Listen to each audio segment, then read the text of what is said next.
Hello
family, welcome back to my channel. তো সবাই কেমন আছো? আশা করছি সবাই খুব ভালো আছো, সুস্থ আছো। তো আবার একটা নতুন দিনে নতুন একটা ব্লগ নিয়ে চলে এসেছি তোমাদের কাছে। আশা করছি তোমাদের ভালো লাগবে। তো আজকে রেডি হয়েই একদম ক্যামেরার সামনে চলে এসেছি। তো আজকে হচ্ছে 28 তারিখ, আর আজকে হচ্ছে রিকির রেজাল্ট বেরোনোর দিন যেটা বলা হয়। তো যাচ্ছি, ওর জন্যই যাচ্ছি, স্কুলে যাচ্ছি, রেজাল্ট আনতে যাচ্ছি। রিকি কি কেমন করলো সবটাই জানা হয়ে গেছে, কারণ খাতা তো বেরিয়ে গেছিলো, খাতাতে দেখা হয়ে গেছে মার্কস। তো চলো যাওয়া যাক। আর যেহেতু আমি স্কুটি নিয়ে যাবো, তো রাস্তা দিয়ে কোনো ব্লগ শ্যুট করতে পারবো না। তো একবারে স্কুলে পৌঁছে, আদেও স্কুলের ভেতরে ক্যামেরা অ্যালাউ আছে কিনা সেটা আমি জানি না, জেনে যদি অ্যালাউ থাকে আমি অবশ্যই ভিডিও করব। তো চলো বেরানো যাক। আমিও রেডি, আর ওই যে মহারানী ওদিকে রেডি। তো চলো যাওয়া যাক। তো রেডি সেডি হয়ে দেখতেই পাচ্ছ বেরিয়ে পড়েছি। আর যাই হোক, আমি বলেছিলাম যে স্কুটি নিয়ে ভিডিও করতে পারবো না, কিন্তু ফাইনালি রিকি বললো রিকি মোবাইলটা ধরবে। তো আমি ওকে বললাম সাবধানে ধরবি, কারণ বাইক যেহেতু আমি চালাবো, আর ও তো যেহেতু বাচ্চা মানুষ, যদি হাত থেকে ফোনটা পড়ে যায় এই ভয়টা কাজ করছিল মনে মনে। আর যাই হোক, তো রিকি দেখো বসে পড়ছে। এবার আমি রওনা দিচ্ছি স্কুলের উদ্দেশ্যে। তো রিকি বাকি রাস্তার ভিডিওটা ও করবে। যাওয়ার সময় আবার দেখো রাস্তার মধ্যে দিয়ে বিড়ালটা কেটে দিল, সেখানে আর 5 মিনিট দাঁড়িয়ে পড়লাম।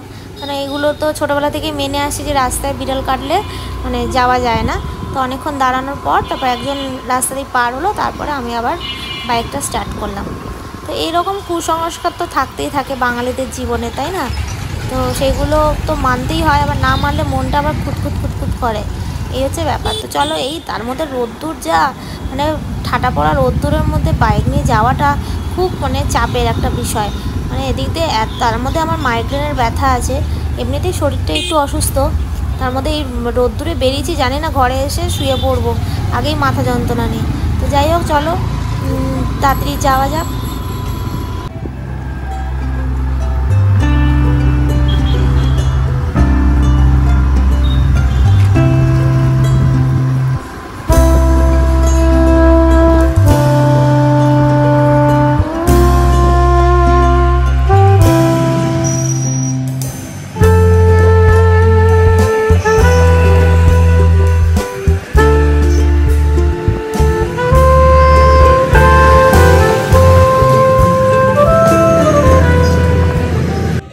সামনে একটা মিষ্টির দোকান পড়েছিল, তো রিকি ঘর থেকে বেশি কিছু খেয়ে আসেনি, ওর খিদে পেয়ে গেছিলো, তার জন্য একদম মিষ্টি খাইয়ে দেখো স্কুলে বেরিয়ে ঢুকে পড়েছি। আর রেজাল্টও আমার নেওয়া হয়ে গেছে। তো এইখানে এখন বন্ধুদের সাথে দাঁড়িয়ে গল্প গুজব করছে। আর এই দেখো এখানে নোটিশের লাইন, মানে যেহেতু পরের দিন বই দেবে সেই লাইন। তো যাই হোক, স্কুল থেকে একদম বাড়ি চলে এসে দুপুরে রান্না ঝটপট করছি, কারণ বড়মশাই খেতে আসবে। রান্না করতে করতে গলাটা শুকিয়ে গেছে, তাই একটু রস না গুলে খেয়ে নিচ্ছি ঝটপট করে। আর আজকে রান্না বেশি কিছু করব না, মাছের ঝাল করব আর আলু ভেজেছি, দেখতেই পাচ্ছ। ওদের খেতে দিয়ে দিয়েছি। রিকির আবার কদিন ধরে মাছের ঝোল ভালো লাগে না, মাছ ভাজা ভালো লাগে, তাই ওরটা মাছের ভাজা দিই। এখন দুপুর পেরিয়ে সন্ধে। তো রিকির জন্য দেখো কেক এনেছি টিফিনে, আর আমি চা করছি। আর এই চাটা না পাশের বাড়ি দিদি যেহেতু শিলিগুড়ি থাকে, তো ওখান থেকে চাটা এনেছে। চা পাতাটা কিন্তু অসাধারণ। যাই হোক, চা ফা খেয়ে রিকির বায়না করছে পার্কে যাবে। তো তাই এখন সন্ধে 7টা বাজে, তো পার্কে দেখো নিয়ে চলে এসে আর বিন্দাস ও খেলছে। ওদেরও ঘরে থাকতে মোটেই ভালো লাগে না। যাই হোক, বলছিল অনেকদিন ধরে বায়না করছিল, নিয়ে এসে এবার বাড়ির দিকে রওনা দেবো। ঘরে এসেও শান্তি নেই। এই যে বাবু মশাই বসেছে, এখন কিচেনকে নতুন লুক দেবে। তো দেখো না, সমস্তটা নামিয়েছে, ঘরে একদম লাট করে রেখেছে। এই যে এটা ফ্লিপকার্ট থেকে অর্ডার করেছে, তো এইটা এখন লাগাবে স্ল্যাপে, মানে একদম সুন্দর করে দেবে। দেখো নিজেই একা একা মানে করছে সমস্তটাই, বাবা আর মেয়ে দুজন মিলে করছে। আর খুব মানে সাবধানেরই কাজ, একটু এদিক সেদিক হয়ে গেলে গুটিয়ে যাচ্ছে, ওই জন্য খুব ধীরে ধীরে এই কাজটা করতে হচ্ছে। আর এইদিকে দেখো কাজ তো করছে ঠিক আছে, কিন্তু এদিকে দেখছো লাড হয়ে আছে। সকালে এত গুছিয়ে রাখলাম, তবু দেখো জিনিসপত্র এদিক ওদিক, আবার আমাকে রাত্রেবেলা সমস্তটা গুছিয়ে রাখতে হবে। এদিকে উনি করছে। তো ফাইনাল লুকটা দেখো, দেখিয়ে দিচ্ছি। দেখো ফাইনাল একদম পেতে দিয়েছে। এবার আমরা গ্যাস ওভেনটা এখানটা রাখবো। তো এই হচ্ছে আজকের ভিডিও। কেমন লাগলো অবশ্যই জানিও। তো টাটা, বাই বাই।